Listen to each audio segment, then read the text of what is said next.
ప్రేక్షకులకు నమస్కారం. రాజ్యాంగంలో ఎక్కడ కూడా ఏకగ్రీవాలకు వ్యతిరేకంగా తీర్మానం లేదు. రాజ్యాంగం పరంగా ఏకగ్రీవాలు జరపవచ్చు.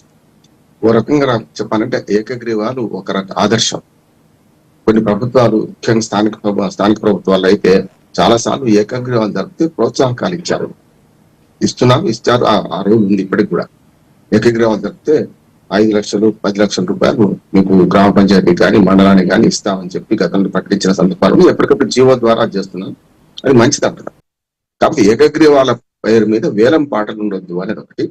ఏకగ్రీవాల పేరు మీద ఎవరి ఒత్తిడికి లోను కాకుండా ఉండాలనేది రెండోది. ఎందుకంటే ఒకటి, వేలం పాటల రాజకీయాలు చూస్తున్నాం. వేలం పాటలు మొత్తం అంతా 4 నిలబడితే అందరినీ సబ్సిడీ చేసేస్తారు, ఒకటి నిలబడతారు అని ఓటార్ హక్కును హరించడం.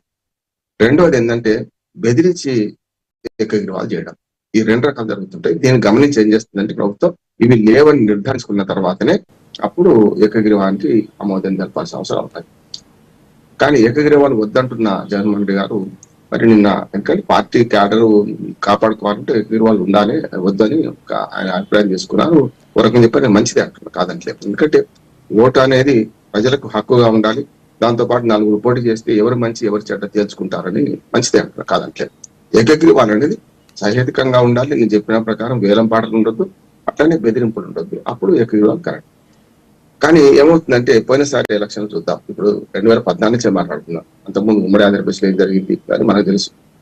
2014 నుంచి చూసుకుంటే ఎప్పుడు కూడా రాష్ట్ర ప్రభుత్వాలు ఏ అధికారులు ఎవరుంటే వాళ్ళకు అనుకూలంగానే దాదాపుగా ఏకగ్రీవాలు కానీ లేకుంటే ఎన్నికలు జరిగే పరిస్థితి ఉంది. ఎందుకంటే ప్రజలు కూడా ఏమనుకుంటారంటే వచ్చే 2 ఏళ్ళు వీళ్ళే, 3 ఏళ్ళు వీళ్ళే కదా అధికారంలో, అనవసరం గొడవ ఎందుకు, మన సర్పంచ్ వేరే పార్టీ నుంచి ఎన్నికైతే, మన మండల ప్రెసిడెంట్ వేరే పార్టీ నుంచి ఎన్నికైతే ఎట్లా, కనుక ఆ ప్రభుత్వానికి అనుకూలంగా ఉండే వాళ్ళని ఎన్నుకుందాం అనే ట్రెండ్ ఒకటి కొనసాగుతుంది. అది వేరు.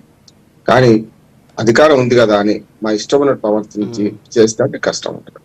ఏకగ్రీవాలు వద్ద అంటున్న జగన్మోహన్ రెడ్డి గారు పోయినసారి 2019 తర్వాత 2021 ఎన్నికలు చూసుకుంటే మనకు స్థానిక ప్రభుత్వాలు 199%, ఒకటే నాకు తెలిసి మండల ప్రెసిడెంట్ ఒకటి, జడ్పీ ఎంపీటీస్ ఒకటి గెలిచినట్టు, అది కూడా చాలా గందరగోళం జరిగింది.